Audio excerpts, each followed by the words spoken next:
Olá, paz e bem. Sejam bem-vindos ao podcast Bíblia em Mutirão.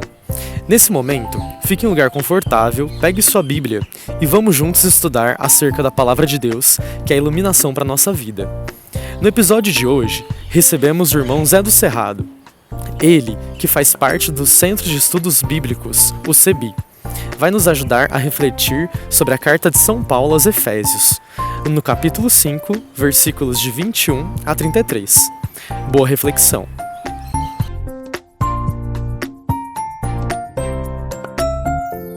Nós percebemos facilmente que a carta aos Efésios é uma carta muito bonita. É uma carta até, em boa parte, litúrgica, celebrativa, dando glórias a Deus pela vida dos cristãos, pela graça recebida por meio de Jesus neles, né? É uma carta muito bacana. Só que, de repente, lá no capítulo 5, surge uma pedra no meio do caminho, ou um espinho, né? Ou um espinho na carne, ou uma pedra no sapato. Então, vamos tomar conhecimento disto e tentar entender por que surgiu algo tão estranho dentro de uma carta tão bonita, né? Então vamos pegar aí no capítulo 5, no versículo 21. O texto até é pequeno, mas é bem chatinho, algo que vai surgir aí. Então vamos ler bem pausado, do 21 até o 33. Ok. Né? E aí vamos prestando atenção nos detalhes e vamos ver se vocês mesmos percebem o que eu estou chamando de espinho ou de corpo estranho dentro da carta e o que nesse conjunto aqui também tenta amenizar esse espinho, né? Então, vocês podem ir alternando aí a leitura como quiserem. Sujeitar 21. Família cristã. Sujeitar-vos uns aos outros no temor de Cristo.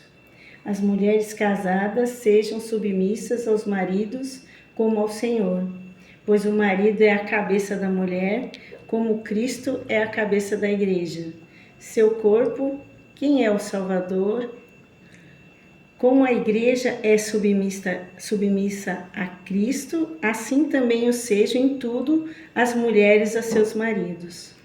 Maridos, amai vossas esposas, como Cristo amou a igreja e se entregou por ela, para santificá-la, purificando-a pela água do batismo com a palavra, para apresentá-la a si mesmo toda gloriosa, sem mancha, sem ruga, sem qualquer outro defeito semelhante, mas santa e irrepreensível.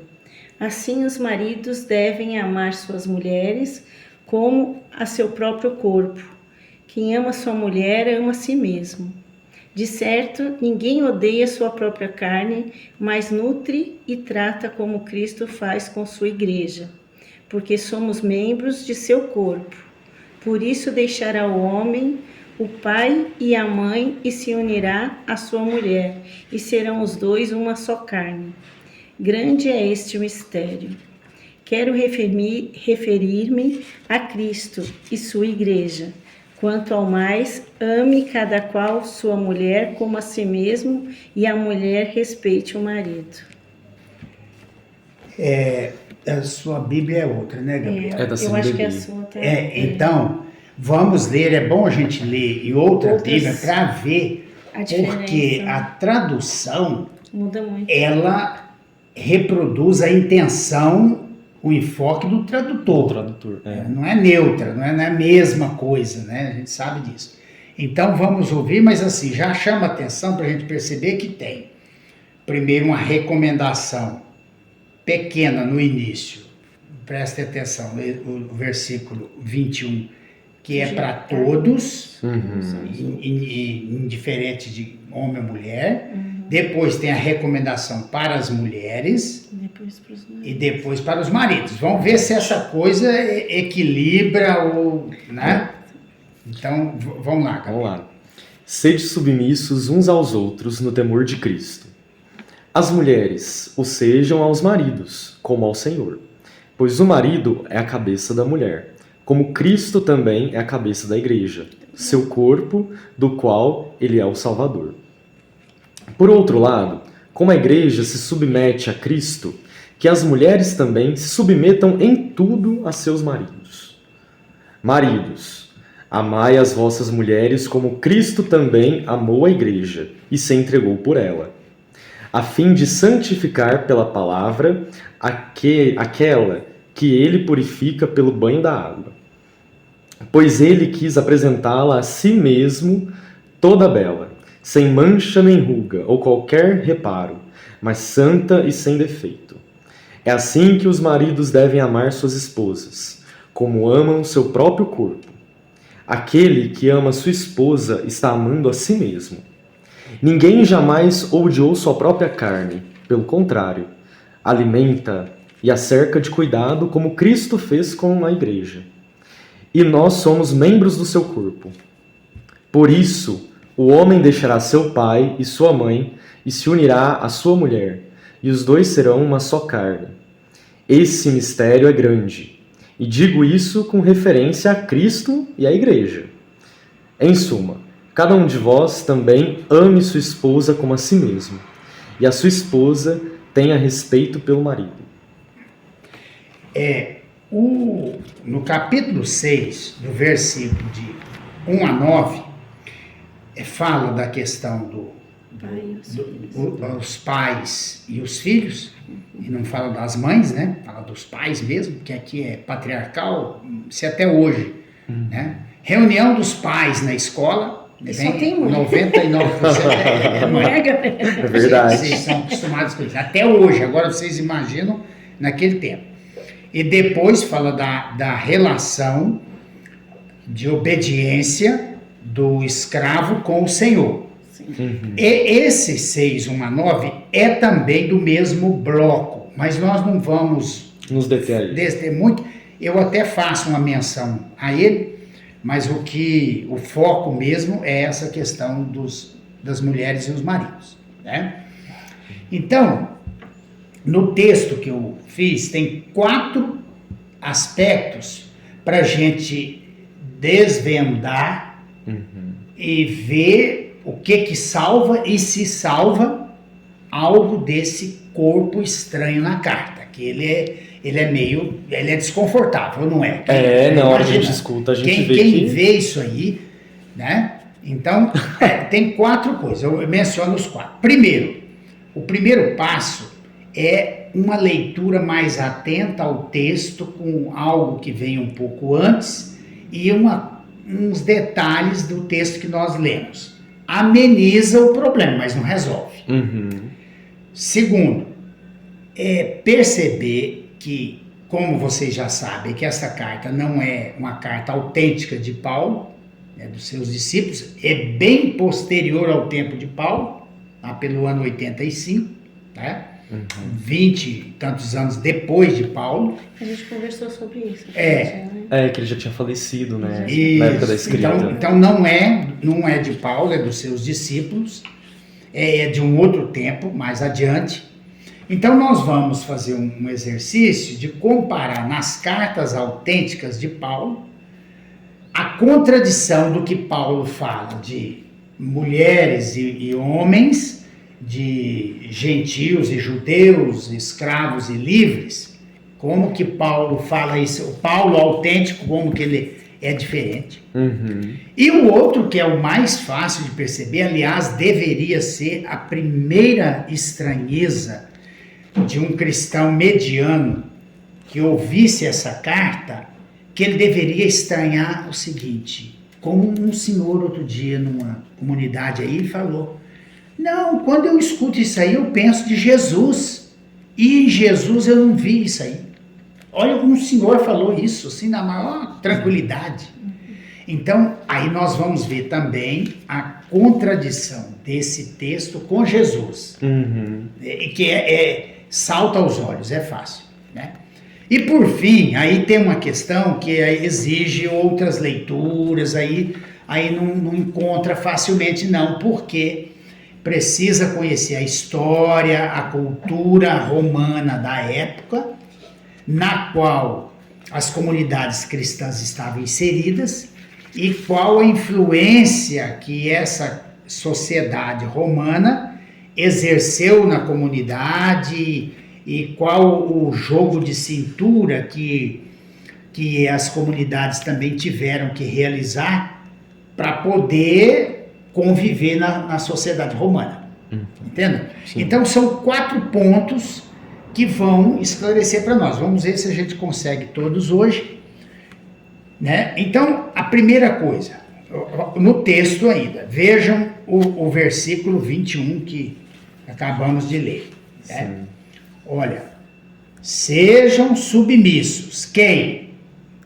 Todas as pessoas. Uns aos outros. Uns aos outros no temor de Cristo. Então, todos os cristãos, todos os fiéis.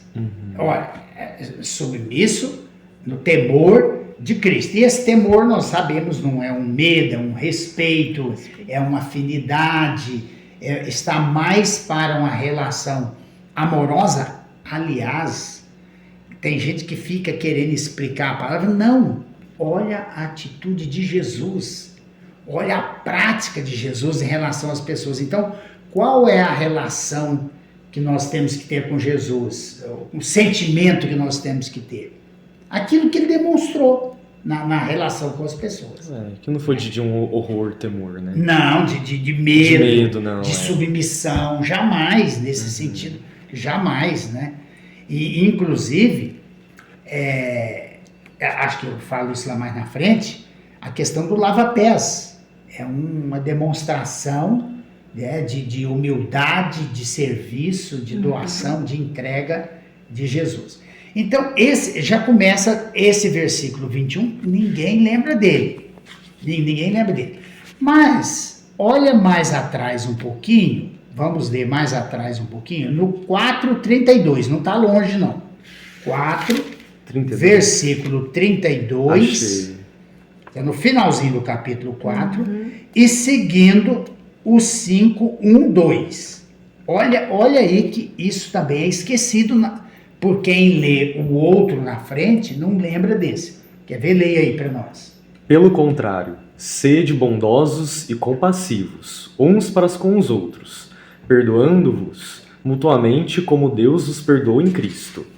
Sede, pois, imitadores de Deus, como filhos queridos.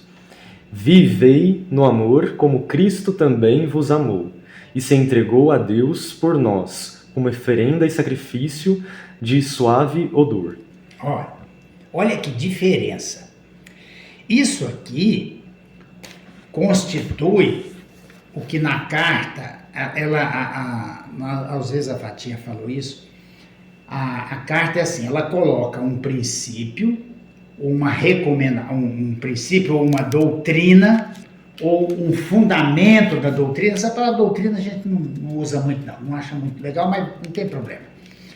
Ou seja, coloca um princípio da vida cristã e depois vai dizer, assim devemos agir, por isso devemos fazer assim, portanto devemos fazer dessa maneira. Coloca um princípio. Então, esses 3 versículos são princípios fortíssimos, são referências e indicativos da conduta do cristão.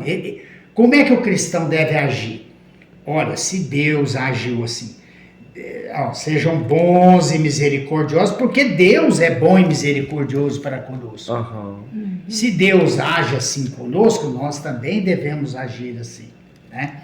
Nós temos que ser imitadores de Deus, caminhar no amor de Cristo, como Ele amou, se entregou por nós, deu a sua vida por nós. Isso também não é lembrado no conjunto aqui da carta, tá? Às vezes as pessoas, para defender os seus as suas ideologias e preconceitos, elas pegam só o recorte, né? Só a parte que interessa, esquece do tudo. Isso. E Usa. E outra coisa. Então, se atrás disse isso, como é que aqui na frente eu vou achar que é normal, que é aceitável, que as mulheres sejam submissas ao marido, se logo atrás aqui na carta falou uma coisa completamente diferente? Tá vendo? Então, esse primeiro ponto, nós estamos observando o próprio texto. Se a gente prestar atenção no texto, já fala, não, isso aqui não dá. Esse aqui tá fora de lugar. Foi escrito a 2 mãos. Duas cabeças, né? Pensa meio diferente. Agora, outra coisa, essa tá bem pequena ainda, simples ainda. 22, 23 e 24 são os versículos que falam das mulheres, da obediência das mulheres, não é? Bom, não precisa contar agora, mas eu já adianto para vocês, do 25 ao 33, tem 8 recomendações, 8 versículos para os maridos.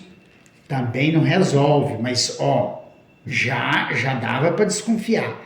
Mas acontece que é o seguinte, tendo lido esses 3 versículos, quando você vai ler o outro, não adianta, não entra.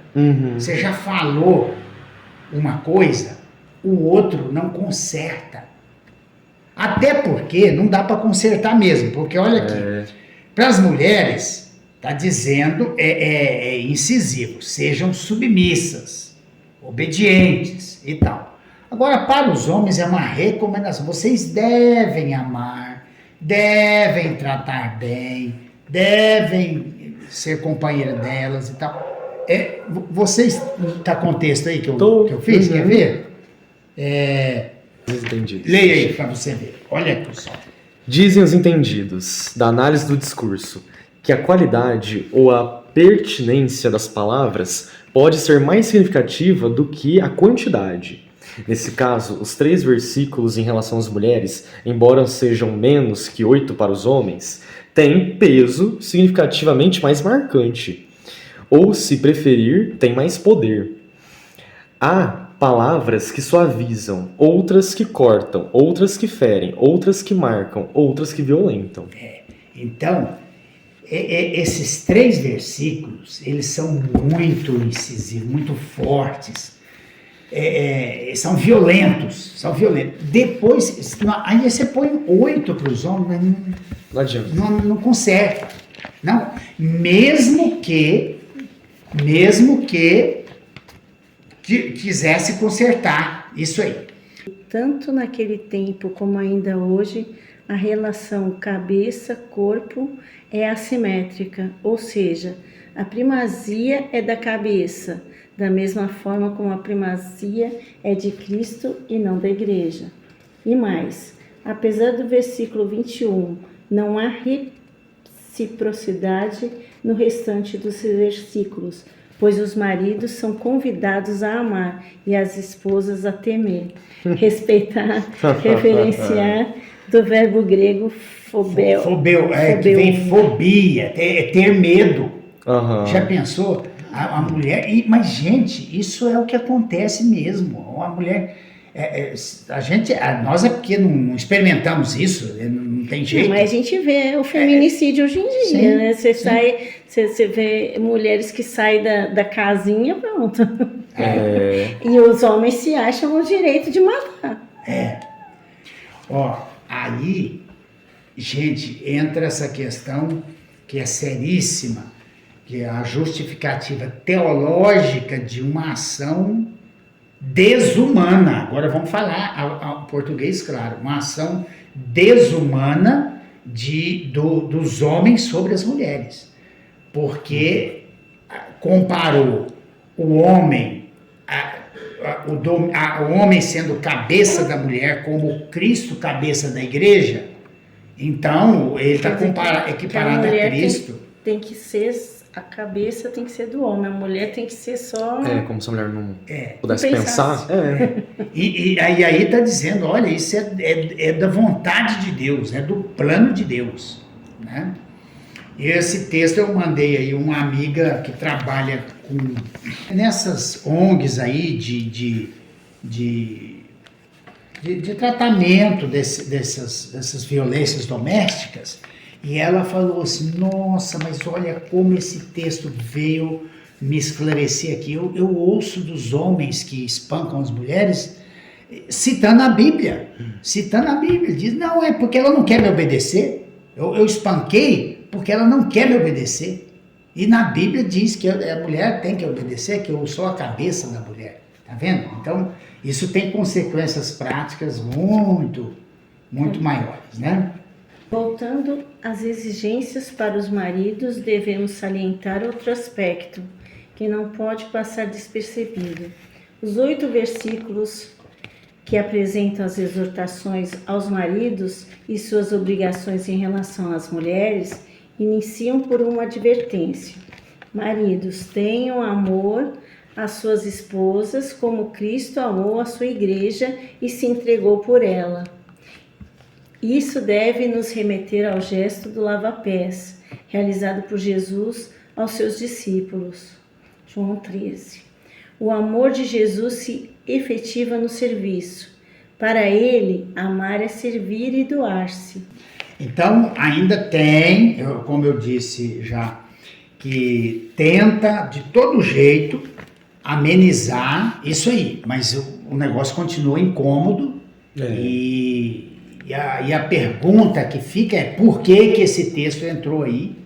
E será que é justo? Será que dá para salvar esse texto aí? Se fizéssemos uma leitura atenta e completa do próprio texto, já poderíamos amenizar muito seu impacto e consequências negativas nas relações entre maridos e esposas, homens e mulheres.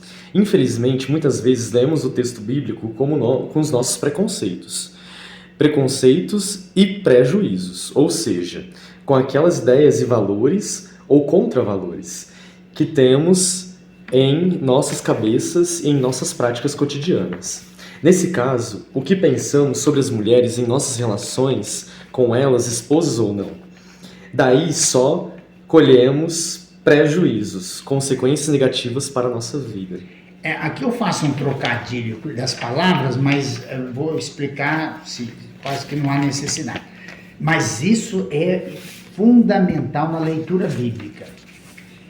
Quer dizer, os textos bíblicos, muitos deles já foram disseminados por aí.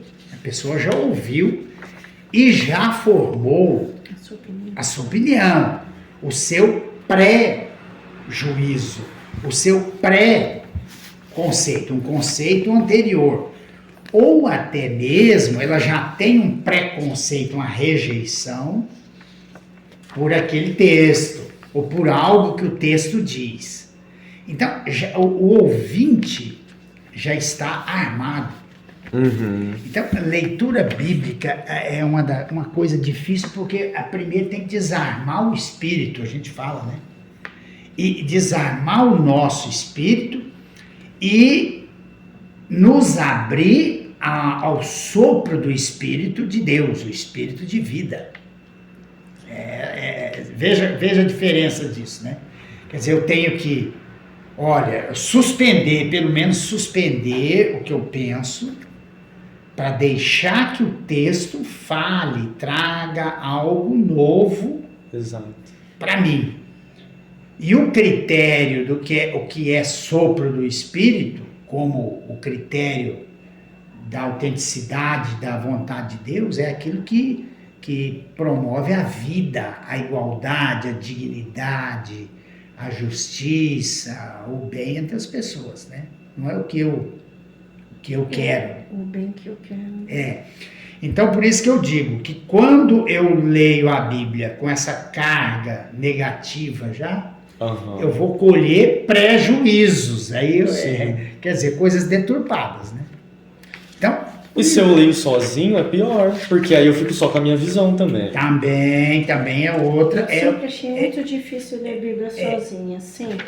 Eu fui criada numa família católica, daquelas que tinham que ajoelhar, rezar o texto, obedecer, e obedecer, e obedecer, e obedecer. E como eu era um pouquinho assim, não gostava de obedecer muito, aí eu esqueci a Bíblia.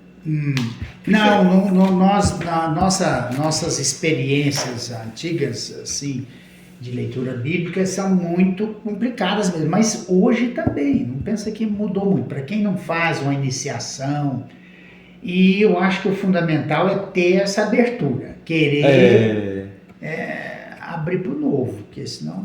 Porque se uma pessoa fundamentalista sentar aqui com a gente, ela vai ficar só naquela visão dela, porque ela não está aberta para o novo, né? Não vai. Ela está ali naquele pensamento fechado. A leitura minuciosa e atenta do próprio texto é uma atitude necessária para a leitura de todo o texto bíblico. É fundamental, mas ainda é uma questão mais simples e superficial, e não nos faz perceber e superar toda a problemática e contradições dele. Há outras considerações mais profundas a serem feitas. É o que faremos a seguir. Eu sou feliz, é na comunidade, eu sou feliz, é na comunidade, eu sou feliz. A nossa comunidade se reúne todo dia e a nossa comunidade se transforma em alegria. Eu sou feliz, é na comunidade, eu sou feliz, é na comunidade, eu sou feliz. Muito bem, então esse foi o primeiro, a primeira questão, olhar o texto, né, e ver que já teria mais coisas para ser consideradas, mas mesmo assim não resolve o problema, continua ali. Agora, o outro passo é comparar isso com alguns trechos das cartas autênticas de Paulo, que Tessalonicenses, 1 Tessalonicenses, 1 e 2 Coríntios, Romanos, Gálatas e Filemon, né? Acho que são essas. É isso mesmo. Põe elas aí. Então, mas nós não vamos ler todos os trechos, mas temos alguns aí para a gente ver, então, como é que Paulo trata isso. Mas acho que a gente poderia ler dois trechos, um em Atos, quase que a citação, e a outra em Romanos. Deixa eu encontrar aqui na Bíblia, então. Atos o quê? Atos 16, está para trás. Lá atrás. Qual versículo? De 11 a 18. Beleza. A Suzana está achando Atos? Já achei. Achou? 16, 11 até 18. Vamos ver o que esse texto revela para a gente, mas sempre vamos estar atentos ao nosso texto lá de Efésios, né? Quer que eu leia aqui? Pode, depois. Embarcamos em Troade. Se eu pronunciar algum nome de cidade errado, você releva, viu? Porque esses nomes é difícil. Isso é relativo. Nome de pessoas. Qual que é o versículo? De 11 a 18. A 18, isso mesmo. E não tem problema não, isso aí é relativo. Então vamos lá. Embarcamos em Troade e navegamos diretamente para a ilha de Samotrácia. E no dia seguinte para Neápolis. E de lá viajamos a Filipos, isso, obrigado. Que é uma das principais cidades da Macedônia e tem direitos de colônia romana. Passamos alguns dias nessa cidade. No sábado, saímos pela porta da cidade para um lugar junto ao rio, onde nos parecia haver oração. Sentados, começamos a falar com as mulheres que estavam ali reunidas. Uma delas chamava-se Lídia. Era comerciante de púrpura da cidade de Tiátira. Lídia acreditava em Deus e escutava com atenção. O Senhor abriu o coração dela para que aceitasse as palavras de Paulo. Após ter sido batizada, assim como toda a sua casa, ela convidou-nos: Se achais que sou uma fiel do Senhor, vinde hospedar-vos em minha casa. E insistia muito conosco. Estávamos indo para a oração quando veio ao nosso encontro uma jovem escrava, possuída por um espírito de adivinhação. Fazia oráculos e obtinha muito lucro para seus patrões. Ela começou a seguir Paulo e a nós gritando: Esses homens são servos do Deus Altíssimo e vos anunciam o caminho da salvação.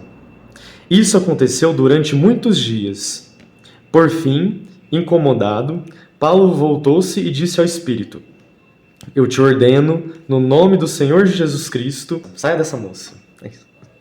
E o Espírito saiu no mesmo instante. Isso.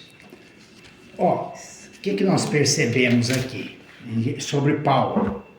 Lembrando sempre lá de Efésios, mas o que a gente percebe em Paulo aqui? Ele não tem distinção com a mulher. É. A gente percebe isso. Pois é. Como é que ele transita, conversa, se relaciona facilmente com as mulheres, né? E como tinha mulher que participavam Das comunidades. da comunidade, e a mulher que era até adivinha, quer dizer, tinha uma outra fé, se tornou seguidora dele, estava anunciando que ele era o mensageiro do Deus Salvador, né? Veja que Paulo aí não tem preconceito nenhum. Não. Com relação. A Lídia era uma mulher que tinha posses, né? Comerciante, né? E ele de boa. Vamos lá em Romanos, agora a Suzana vai ler. Lá em Romanos é quase a mesma citação, é 16. Qual que é o versículo? 1 até o 16. Ah, tá. Olha bem, aí os nomes, não fica preocupado em falar o correto, não, porque isso aí ninguém, esses acentos nesses nomes aí É tudo normalmente. não se preocupe não. Recomendo-vos nossa irmã Febe, diaconisa da igreja de Cencreia, recebei-a no Senhor de maneira digna dos santos. Assisti em tudo o que lhe for necessário. Ela ajudou a muitos e a mim mesmo. Saudai Prisca e Áquila, meus cooperadores em Cristo Jesus, que expuseram sua cabeça para salvar minha vida. Não somente eu lhes sou agradecido, mas todas as igrejas do mundo pagão. Saudai também a igreja de sua casa. Saudai meu amado Epêneto, as primícias de Cristo na Ásia. Saudai Maria, que muito trabalhou por vós. Saudai Andrônico e Júnia, patrícios meus e companheiros de cativeiro. São muito estimados entre os apóstolos e se converteram para Cristo antes de mim. Saudai Ampliato, a quem amo no Senhor. Saudai Urbano, nosso cooperador em Cristo, e meu querido Estaques. Saudai a Pérez, aprovado em Cristo.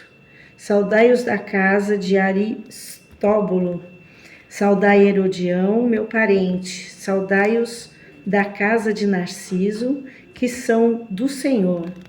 Saudai Trifena e Trifosa, que trabalham no Senhor. Saudai a querida Pérside, que trabalhou muito no Senhor. Saudai Rufo, o eleito do Senhor, e sua mãe, que também é minha. Saudai Ansíqueto, Flegronte, Hermes, Pátrobras, Hermas e os irmãos que com eles vivem. Saudai Filólogo e Júlia, Nereu e sua irmã Olimpas, e todos os santos que com eles vivem. Saudai-vos uns aos outros com um beijo santo. Saudai-vos todas as igrejas de Cristo. Eu já sei o que você quer dizer, que ele não distinguiu, né? Tem tanto homem quanto mulher, e todos são igrejas de Cristo, né? E que atenção, que carinho, chamando pelo nome, todas elas, né, mencionando, e saudando, manifestando sua alegria, falando que a mãe do outro é a mãe dele, É a mãe dele também. Então, olha como é que Paulo é diferente na relação com as mulheres. Agora, então, já por isso, como é que aquela carta, se fosse de Paulo, né, ou que mesmo sendo dos discípulos dele, é contraditório. É Eu contraditório. fico pensando como é que o discípulo vai escrever isso também. Mas aí existem discípulos e discípulos. Mas para aí nós vamos chegar lá. Por que isso chegou aí? Por que você entrou aí, né? Tá? Isso até hoje. Mas A gente fica incomodado, né, mãe? Como assim? Tem outra célebre aí de Paulo, Gálatas, que é autêntica também. Carta Gálatas autêntica. é legal. Gálatas, vão lá no 3 primeiro. Gálatas é antes de Romanos, né? Para frente. É para frente? Antes de Efésios. Antes de Efésios, tá bem antes. Mas é que ela é pequenininha, né? Bem pertinho. É no 3? Vamos primeiro no 3. 13? 3, 26 a 29. 26, cadê? Achei. Até tá grifado. Ele é muito significativo, essa. Com efeito, vós todos sois filhos de Deus pela fé no Cristo Jesus. Vós todos que fostes batizados em Cristo, vos revestistes de Cristo. Não há mais judeu ou grego, escravo ou livre, homem ou mulher, pois todos vós sois um em Cristo Jesus. Sendo de Cristo, sois então descendentes de Abraão, herdeiros segundo a promessa. E isso aí é repetido quase com as mesmas palavras em outros lugares. Por exemplo, mas depois nós vamos ler lá em Coríntios, mas como nós estamos em Gálatas, Suzana, pegue aí no 5:13. Para frente um pouquinho. 5:13. 5, cadê o 13? 12, 13 aqui. Vós, irmãos, fostes chamados à liberdade, mas não haja ela pretexto para servirdes a carne. Ao contrário, fazei-vos servos uns dos outros pelo amor. Pois toda a lei se resume numa só palavra: amarás teu próximo como a ti mesmo. Aqui a carne é a lei, né? Viver segundo a carne, viver segundo as leis humanas, os projetos humanos. O Espírito vivifica, o Espírito é o Espírito de Deus, né? Uhum. Mas o que eu queria chamar a atenção aí é a questão da liberdade. A liberdade é para servir, amar, né? Pôr a serviço uns dos outros, como está aí no versículo 13. Uhum. E amarás teu próximo como a ti mesmo. E cumprir o maior dos mandamentos. Então é inconcebível viver isso e depois lá submeter a mulher, subjugar a mulher ao homem. Então é contraditório, não dá. Então isso não combina com Paulo. Vamos ver mais um só. Coríntios, 1 Coríntios 11, capítulo 11 e versículo 11 também. Entretanto, não há mulher sem homem, nem homem sem mulher, no Senhor. Porque assim como a mulher procede do homem, também o homem vem à existência pela mulher. E tudo vem de Deus. Olha, isso aqui dá até para fazer uma música. Uma música e também para fazer em tom de uma ironia. Quando o sujeito ficar com essa história aí, o machista, não, porque mulher... Tá lá em, então vai lá em Coríntios. Mulher veio da costela do homem, você saiu da minha costela, não sei o quê. E você saiu de dentro de quem? E quem é? Você saiu inteiro de dentro de mim, não foi de uma costela, não. Olha só como é que as pessoas não percebem a força da palavra, né? Então, isso aqui é muito... Olha, no entanto, diante do Senhor não existe mulher sem homem, nem homem sem mulher. Não. Pois se a mulher foi tirada do homem, também o homem nasce da mulher e tudo vem de Deus. Então, vem de Pronto. Deus. Olha só. Acabou. Então não tem essa não dá para ficar justificando e defendendo a sua sardinha, né? É por aí. Então esse é o Paulo autêntico. Vimos que nesses textos, Paulo assume igual dignidade entre escravos e livres, homem e mulher, judeu e pagão. Em Cristo, todas as barreiras foram rompidas. Nele, somos um só corpo. Então, aí Paulo não tem jeito. E olha bem, e Paulo leva a cacetada. Nossa, as feministas aí, ou quer dizer, alguns grupos, sei lá, elas odeiam Paulo. Mas por quê? Porque lê um trem desse aí de Efésios e pensa que é do coitado. E não lê os outros. Ou se lê, não presta atenção. Nossa, mas tem gente que odeia Paulo, rapaz. Mas é porque, geralmente, que eu lembre, os textos que são mais lidos são os textos mais patriarcais. Né? Bom, vamos então ao terceiro passo, que agora é o mais óbvio, mas eu coloquei aqui nessa ordem, quase que por acaso, sim, mas na verdade deveria ser o primeiro. Jesus deveria ser o primeiro a assustar. Né? Quer dizer, a referência a Jesus, quer dizer, quando eu tenho como referência Jesus, a pessoa de Jesus, as ações de Jesus, aquele texto, como disse o Senhor lá, já fala, não, isso aqui não bate com Jesus, não. Mas é difícil a pessoa lembrar dessa contradição com Jesus, né? Então,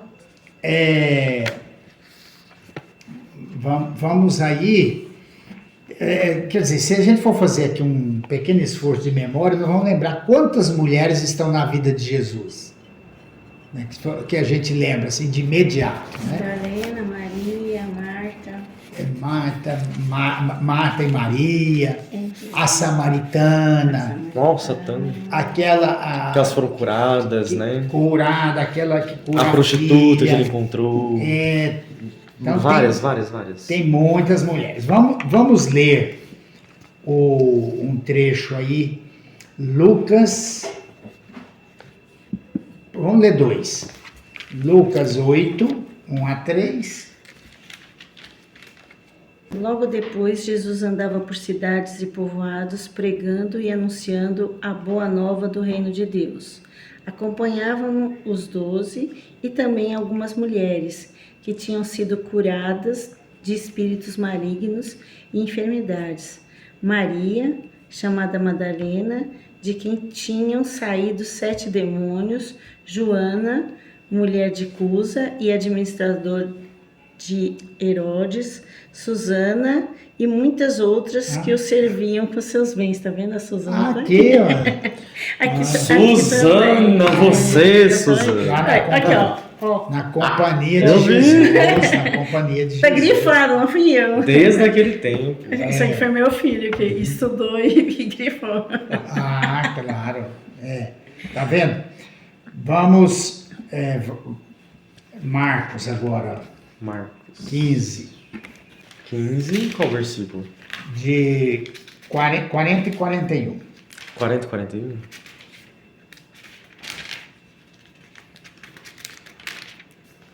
Estavam ali também algumas mulheres olhando de longe. Entre elas, Maria Madalena, Maria, mãe de Tiago Menor, e Josete, e Salomé. Quando ele estava na Galileia, estas o seguiam e lhe prestavam serviços. Estavam ali também muitas outras mulheres, que com ele tinham subido a Jerusalém. E olha, que vocês sabem que os escritos bíblicos restringem bastante a presença e a nomeação de mulheres. Quando aparece é porque Ajudou, né? foi muito marcante. Não tinha como não pôr, né? Mas os escritos bíblicos, em geral, deixam as mulheres na penumbra. Não tem dó. É uma cultura patriarcal, não tem. E criança também, né? Era, mulher e criança era como se não Sim, fosse nada, sim, né? sim, exatamente.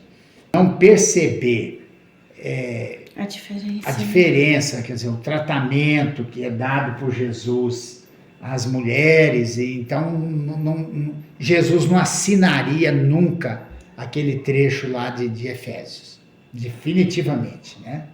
Isso aí não dá, não adianta querer insistir. E a gente tem que ter sempre essa referência. Aliás, eu acho que poucos cristãos têm clareza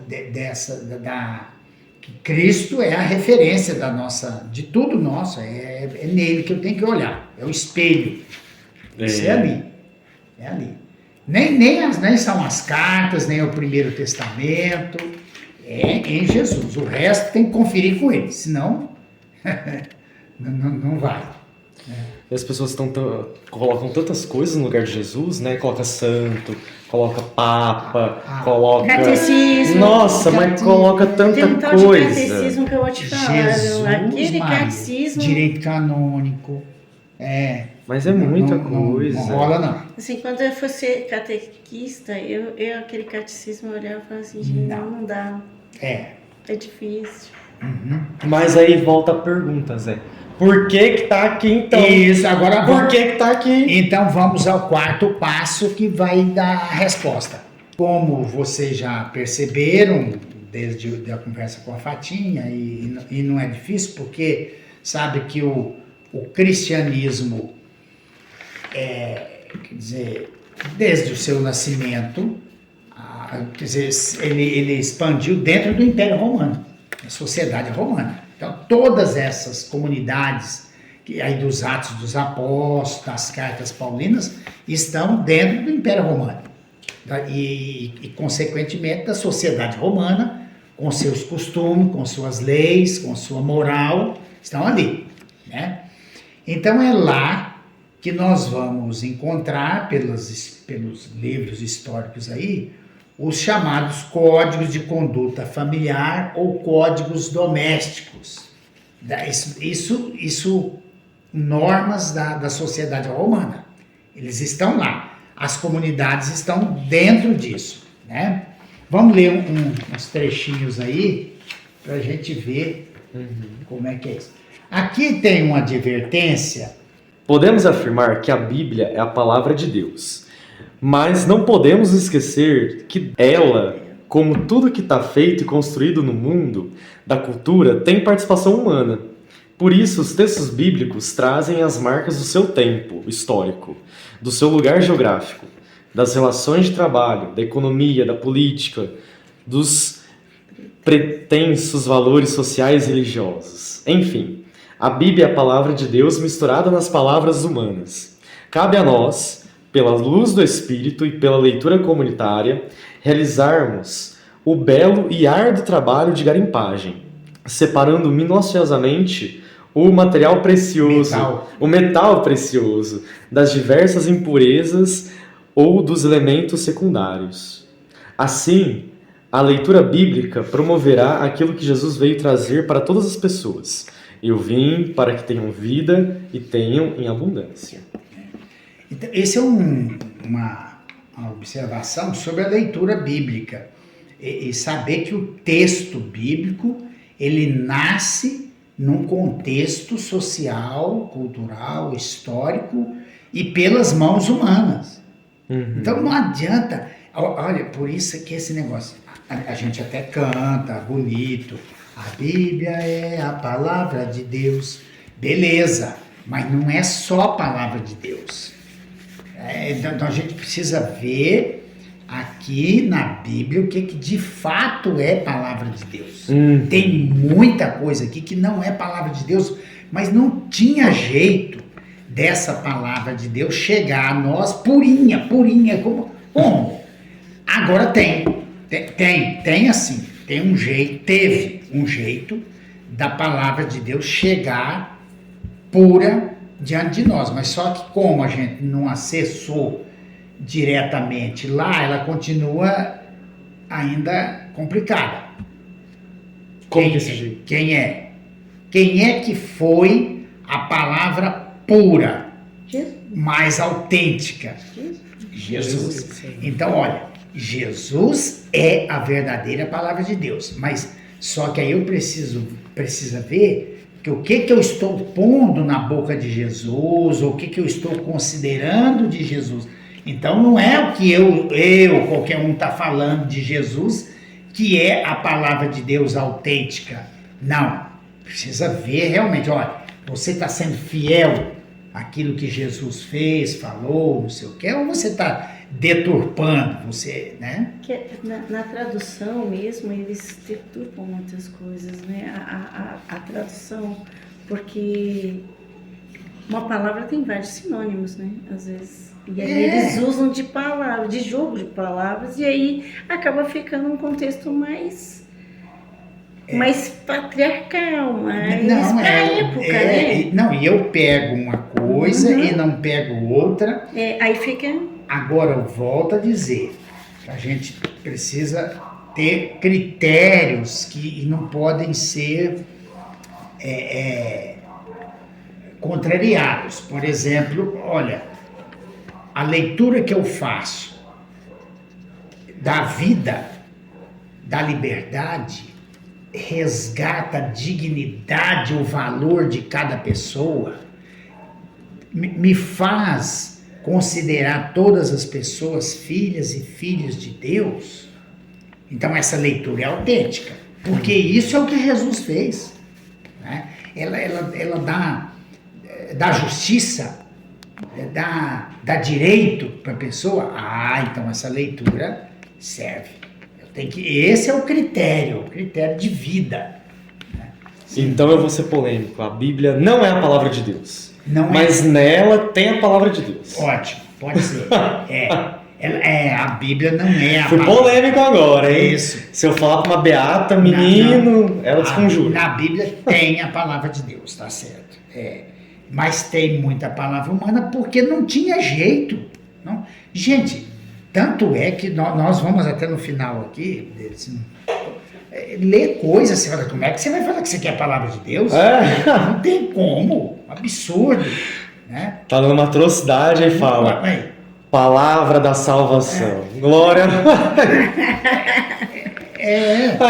Não, e é por isso que lê aquele trecho lá de Efésios e depois vai dizer palavra do Senhor. Que Senhor? Qual Senhor? É o Senhor então, marido.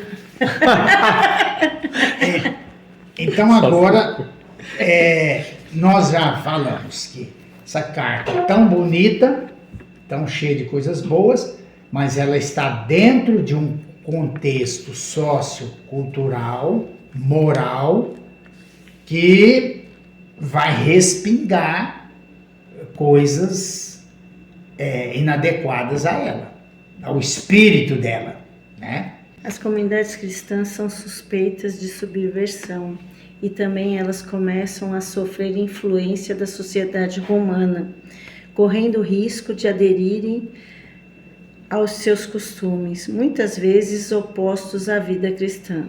Essa frase é muito interessante, né? Porque a mensagem cristã, o modo de vida cristã, vocês já percebem lá com o próprio Jesus que ele é diferente. Sim. Ele é revolucionário. As comunidades, à medida que começam a colocar isso em prática, vocês veem lá nos Atos dos Apóstolos. Você fala viver esse amor? Viver o amor, viver a igualdade, viver a consideração de todas as pessoas como iguais, não aceitar a distinção entre judeus, gentios, escravos, livres, homem, mulher. Quer dizer, leproso, né? Porque na época eram separados, o fim desses preconceitos todos. Então, isso subverte a ordem do Império Romano, da sociedade dominante. Vai subverter. Por outro lado, ela está vivendo no meio de uma sociedade que também é fascinante, é cativante. O capitalismo hoje é ou não é fascinante? atrativo, cativante para as pessoas. Gente, vida de conforto, quanto mais conforto, melhor, luxo, sucesso, vaidade, essa fama, prestígio social, não sei o quê. Gente, isso é um delírio para quem vive isso. E o pior é que vive e ainda quer deixar para enésima geração, Sim, porque não para de acumular, né? Não. Tem pessoas que não param de acumular, Não. elas vão acumulando e... Tá morrendo e querendo acumular. Morrendo e querendo acumular conheço mais. gente assim. Claro, mas é demais. Eu conheço um senhorzinho que queria jogar na Mega Sena. Eu falei assim, isso aqui é pra quê? O senhor já tem casa, seus filhos estão casados. Mas é sempre bom ter dinheiro. Eu falei, mas dinheiro pra quê? Eu falei assim, porque os meus filhos... Eu falei assim, mas o senhor não tem que saber também, porque o senhor não foi lá, não fez o seu dinheiro, por que o senhor quer dar tudo de mão beijada aos seus filhos? Eu falei pra ele. Aí ele pensou assim, falou assim, por esse lado, mas... É a lógica. Mas a lógica de hoje é essa, você quer dar tudo, então você tem que... Sim. E se a família for grande, tem que ganhar mais, então, porque... Claro. Então, a sociedade romana também atraía. Então, era um dilema ali que eles viviam. Então, a gente já sabe que... Inclusive, agora vamos lá em Efésios 5, 6, 14, para vocês verem como é que a carta é danada. A carta está sabendo dessas coisas que está acontecendo lá. Que ninguém vos iluda com palavras fúteis. É isso que atrai a ira de Deus sobre os rebeldes. Não sejais cúmplice destes. Outrora ereis trevas, mas agora sois luz no Senhor. Procedei como filhos da luz. E o fruto da luz é toda espécie de bondade e de justiça e de verdade. Discerni o que agrada ao Senhor. E não tomeis parte nas obras estéreis das trevas, mas pelo contrário, denunciai-as. O que essa gente faz em segredo é vergonhoso, até dizê-lo. Mas tudo o que é denunciado é manifestado pela luz.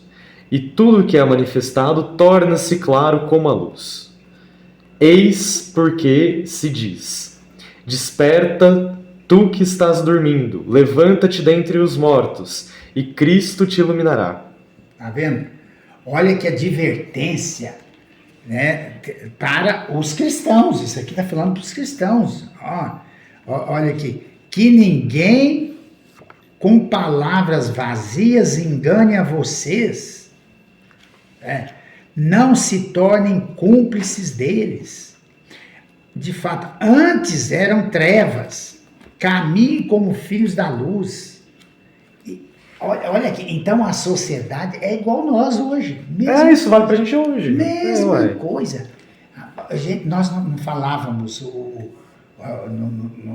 no período das trevas que nós atravessamos, ele não acabou, mas mudou um pouco, né? Sim. Porque é o período das trevas mesmo, da fake news, da enganação, da humilhação das pessoas. Gente, isso não acabou, não. Na contramão do Império Romano, as pequenas comunidades cristãs viviam e anunciavam a boa notícia de que os escravos e escravas tinham direitos iguais a todas as pessoas. O fato de que escravos e mulheres participavam com direitos iguais nas comunidades despertou suspeitas na sociedade dominante da época. Aí, basta. Olha só. Então, nós vimos, não é aqui pela carta aos Efésios, mas vimos lá atrás que havia uma relação diferente entre eles. E isso incomodava a sociedade romana, sem dúvida. Essa é a subversão. Aliás, o que começou a incomodar já o Império era a profissão de fé que Cristo era o Senhor, o Quírios. O Quírios é o imperador romano. E eles, o nosso Quírios é Jesus, é o Cristo. Então, isso já começou o problema. Porque tirava do imperador o senhorio.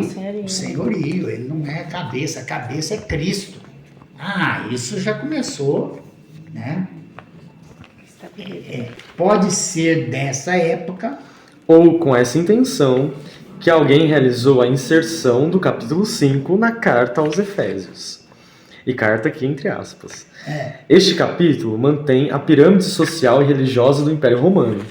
Uma pirâmide que se reproduz na casa patriarcal, assegurada em sua estrutura pelos códigos domésticos, que ao garantir o direito do pater familia, insistem na submissão como ética cristã. Submetei-vos. Mulheres, sejam submissas aos seus maridos. Servos, obedecei com temor e tremor os seus senhores como a Cristo. Não é só temor, né? É tremor. olha, por quê? Então, é claro que É forte, né? talvez, né, depois eu vou falar disso aí mais logo adiante, diante dessa pressão social e da perseguição, falou, olha, vamos colocar um pouco dessas leis aqui dentro para aliviar um pouco, né?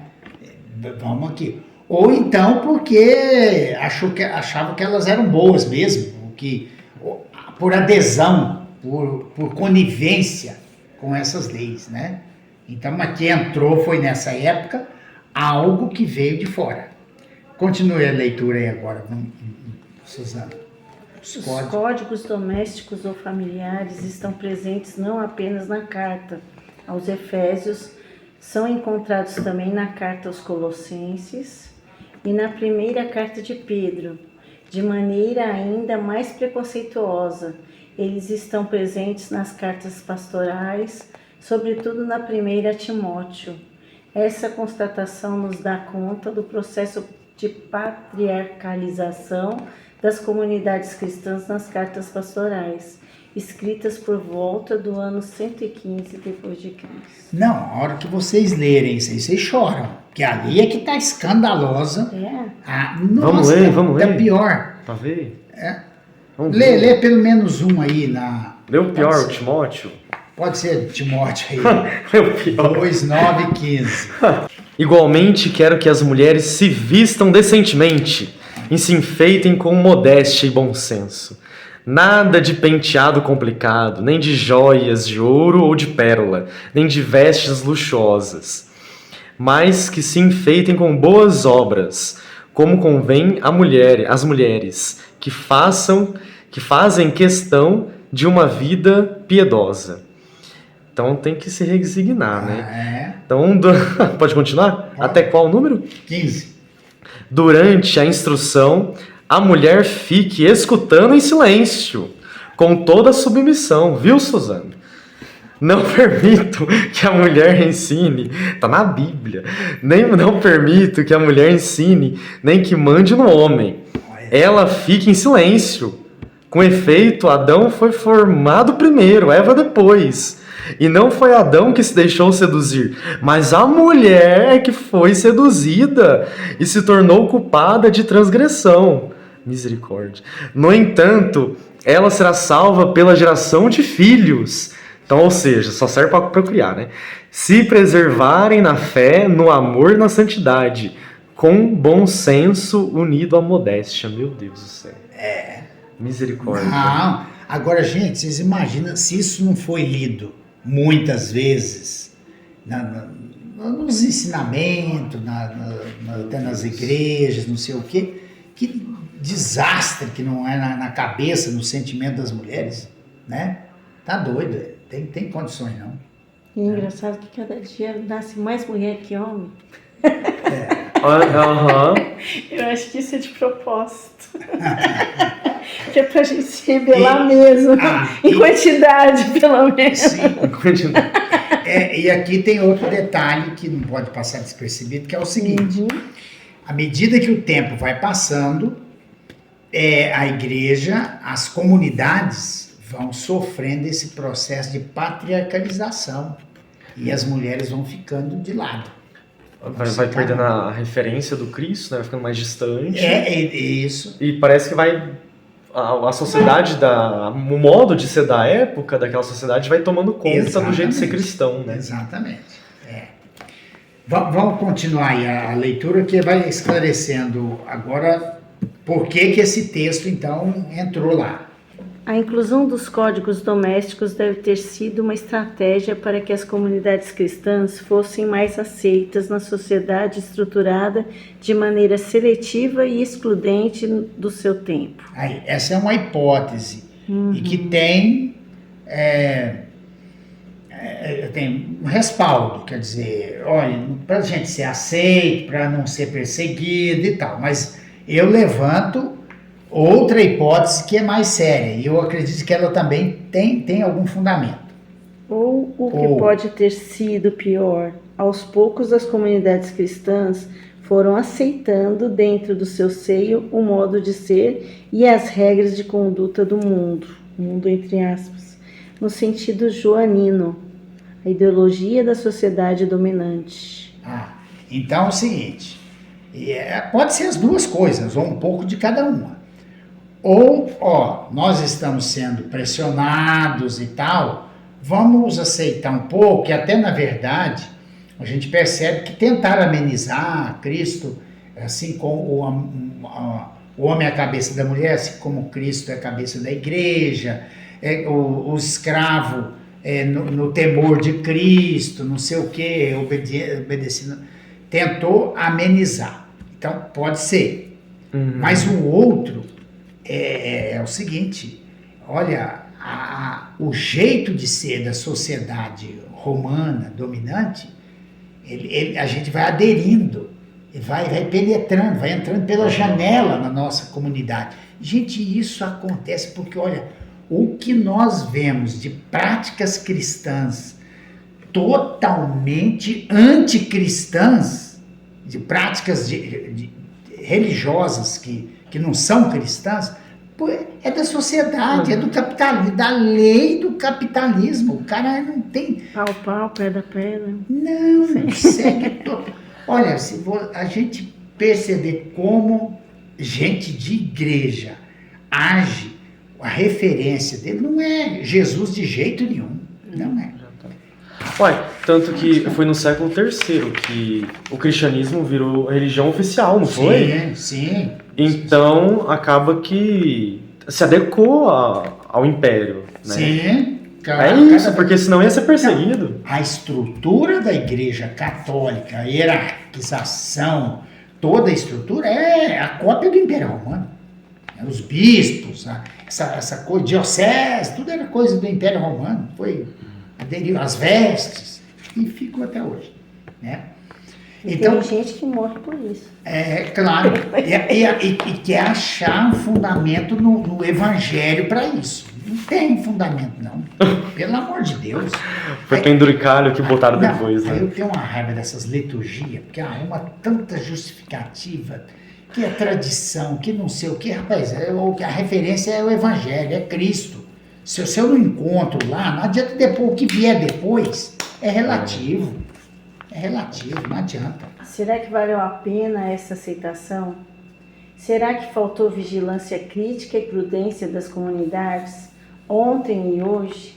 Se por um lado essa estratégia de adaptar o modo de viver em comunidade ao modelo patriarcal consegue diminuir as suspeitas em relação às comunidades, por outro, com ela, perdemos o melhor que tínhamos para oferecer ao mundo como igreja, o jeito de Jesus. Perdemos o essencial da nossa missão, ser sal da terra e luz do mundo. Então você já respondeu, então não vale a pena essa aceitação. Não. Bom, gente, então vocês entenderam por que isso entrou assim? Sim. Não foi por força da fé cristã, foi por uma força social, moral dominante da sociedade. Quer seja para amenizar a perseguição, ou porque aderiu mesmo àquilo. Acho que as duas coisas, um pouco de cada uma. Né? Então a gente pode falar que essa não é a palavra de Deus. Não é a palavra de Deus, nunca. Pode ler. Como é impossível, em qualquer circunstância celebrativa e até pastoral, realizar uma reflexão dessa natureza, o mais recomendável e prudente é mesmo evitar a leitura do texto como Efésios capítulo 5, versículos de 21 a 33. Assim como outros tantos que tem na Bíblia que também não é a palavra de Deus. Não é? Olha, você vai ler um texto desse. Você não vai ter tempo de fazer uma reflexão como nós fizemos aqui. E mesmo fazendo, não salvou o texto, não. Porque o texto continua. Porque não é a palavra de Deus. Porque não é palavra de Deus, não adianta. Aquilo ali, você leu aquilo, meu filho, o estrago está feito, não tem conserto. Então não tem que ler, não pode ler esse, não pode ler esse, não pode ler o outro aqui, ó, do Salmo, imagina, olha aí. Ó devastadora capital da Babilônia, feliz quem retribuir a você com o mesmo castigo com que fomos castigados. Feliz quem agarrar e fizer em pedaços seus nenéns contra a rocha. Palavra do Senhor, pronto. E é salmo. O que é salmo? Não, meu Deus do céu. Não, ninguém vai ler isso, né? E aí vai, o Senhor, ó, texto, ver se não é esse aqui, acho que é quase esse aqui mesmo. O Senhor vai à frente dos nossos exércitos, combatendo os inimigos, ó, pelo poder do seu braço, no seu... Gente, pelo amor de Deus, isso aí não tem palavra de Deus nunca nisso aí. Mas não se tem coragem de falar essas coisas, e mostrar por que não tem. Porque isso não promove vida, liberdade, dignidade, respeito. Isso aqui na boca do Bolsonaro. Mas o filho da puta não falou. Se Jesus tivesse uma pistola, ele tivesse a pistola, Jesus tinha... pelo amor de Deus, doido pra achar um trecho que falava que... Então, você coloca aqui que esse trecho do Efésios, o capítulo 5, é lido em casamento. Sim. Ainda hoje. Sim, é lido. Como é que as mulheres... Não, gente. Não, é humilhante. Quando você lê isso num casamento e faz aquelas pregações, né, para piorar, porque toda pregação que vem ali piora. Aí daí pra frente, o marido vai ficar o tempo todo. Você não viu no dia do casamento? Porque não sei o quê. E não precisa que tenha sido lido no casamento. Isso aqui todo mundo conhece, é do domínio público, né? Aí você coloca outro aspecto também, ó. As mulheres vão sendo gradativamente silenciadas nas comunidades cristãs. E você pergunta, o que Paulo e Jesus diriam dessas atitudes e práticas dentro das igrejas? Mas é isso aí. Eu achei que algum padre até viesse manifestar alguma coisa quando eu falo aí que as mulheres são mão de obra, né? Só serve para trabalhar, mas ninguém escuta as mulheres. Não escuta. De fato, não escuta, não. Um dia eu falei, quando eu estava na catequese, sempre pediam para mim levar jovens, né? Eu falava assim, mas vocês só querem jovem para carregar cadeira? Porque para discutir... burrinho de carga. Para discutir, porque como idosos geralmente não gostam de carregar a cadeira, então eles querem os jovens para carregar as cadeiras, para arrumar o salão, mas de boca fechada. Sim. E é igual com as mulheres. Sem questionar. Mesma coisa. Sem questionar. Aí você coloca... A jovem dá muita dor de cabeça. Eu falo, por que vocês não querem escutar novas ideias, novas ideias? Aí você coloca ainda que todo mal torna-se ainda maior ou pior quando realizado em nome de Deus. Gente do céu, olha, o autoritarismo já por si só é um mal. Agora, quando ele tem o respaldo da religião, né, um bispo autoritário, um padre autoritário, que é pior do que qualquer um ditador aí. Tem um padre, eu não sei qual é a paróquia aí, que ele não quer coroinha mulher. Ué, como assim? Não, meu Deus. Não. Pode ser coroinha mulher, só imagina. homem. Agora me diz. Você não pode nem ser coroinha, porque a gente já não pode ser padre, né? Não, vocês olham essas, eu até falei isso, essas reportagens. Imagina fazer uma reflexão da Bíblia, fazer uma homilia. Você lembra quando o Padre Eduardo chamou uma professora dele para fazer homilia? Não, você não viu? Não vi não. Onde? Não, foi lá no santuário. No santuário? Ela foi e ela fez homilia no santuário. Foi. Não. E deu um bate-fufu, menino. Mas as beatas, nossa, mas as beatas acharam ruim demais. Onde já se viu uma mulher fazendo homilia? Onde já se viu? Mas o pior é isso, o que eu tenho mais receio é a distinção que a nossa classe, aí eu tô falando como mulher, elas... Ô, classe desunida. Incorporou o machismo, incorporou. Né? Uma vez eu estava num encontro bíblico e estavam falando, mas aquela menina, acho que foi na época que teve uma menina que foi estuprada, mas também ela estava com uma sainha, ela não tem direito de usar uma saia. Quer dizer que usar uma saia curta quer dizer que o homem pode ir e violentar. Esse dia eu não consegui ficar quieta não, esse dia eu falei, gente, vocês não têm neta não? As suas netas usam tudo sainha. Merece ser estuprada, né, por conta disso? Lá no tornozelo. Esse pode. Porque quando se junta, falam assim como se a mulher fosse uma mercadoria. E a mercadoria tem que estar fechadinha. Mas tá na Bíblia, você lembra? Mulheres sejam, vestes, tá vendo aí? Isso, ué. Não tá longe, né? Outro dia eu fui ajudar lá na Santíssima Trindade, depois que eu saí da catequese, eu não consegui. Porque o diácono falou assim, gente, ninguém pode vir aqui, tá um calorão, mas ninguém pode vir de bermuda. Como assim? Não, porque a gente tem que ir na igreja conforme o que? Jesus falou a roupa que tinha que entrar? Não é? Quase que eu levantei e falei assim, mas Jesus falou qual a roupa que poderia entrar na igreja? Meu Deus. Aí fica aquele desfile de moda lá, né? Meu Deus. Na fundamentação dessas catequeses, dessas liturgias, eles recorrem a esses textos. Um dia tinha um padre que queria o coroinha de sapato preto. Eu falei assim, meu filho, eu virei pro padre e falei assim, ele não tem dinheiro nem para comprar veste. E você quer um sapato preto? Não serve o tênis que ele tem, não? Nossa. Meu Deus. Ai, Suzana, eu esqueci disso, porque... Gente, a gente tem que ver que às vezes as crianças estão na igreja... Mas não tem, elas vão lá mesmo para comer na catequese, sabe? É isso. Tem muita comunidade que é assim, eles vão lá, porque ali tem bala, porque lá tem o pãozinho, não é para escutar. E aí o padre quer... Exigir ainda, né? Exigir sabe? E a gente tentando fazer uma catequese assim, de envolver, sabe? E chega outro... não, mas isso aí... E não entende aquela realidade, né? Não. Vai pro lugar, mas vai querendo mandar e dar ordem, não escuta o povo, não quer conhecer o povo. Exatamente, é por isso que tem cada dia difícil, tem menos né? gente para querer ajudar, não tem como. Não, mas aliás tem que acabar. Esse modelo aí tem que acabar. Tem que falir mesmo, não tem jeito não. Nossa, tem umas coisas aí que...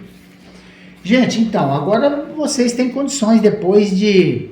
conversar isso com outras pessoas, abrir os olhos e tal, né? Muito bom, porque e não é complicado. E a gente fazendo isso num texto, a gente fica atento para fazer no outros. Em outros, é verdade. É a metodologia. Aí já coloca uma pulguinha atrás da orelha, né? Vai ler outro, já tá com aquela pulguinha lá. Mas, será que isso aqui é a palavra de Deus mesmo? Será Por que surgiu?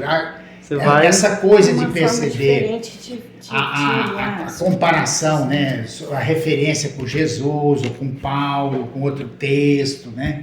E é isso. A gente vai ficando esperto. Né? Muito bom, Zé. E o critério, não podemos esquecer disso. Olha, o critério de interpretação de qualquer texto bíblico, primeiro, a referência a Jesus. Não bate mais ou menos, bate com as condutas de Jesus, isso então, não bate. Se não bate, então não serve. E promove vida, liberdade, direito, dignidade, senão também não dá.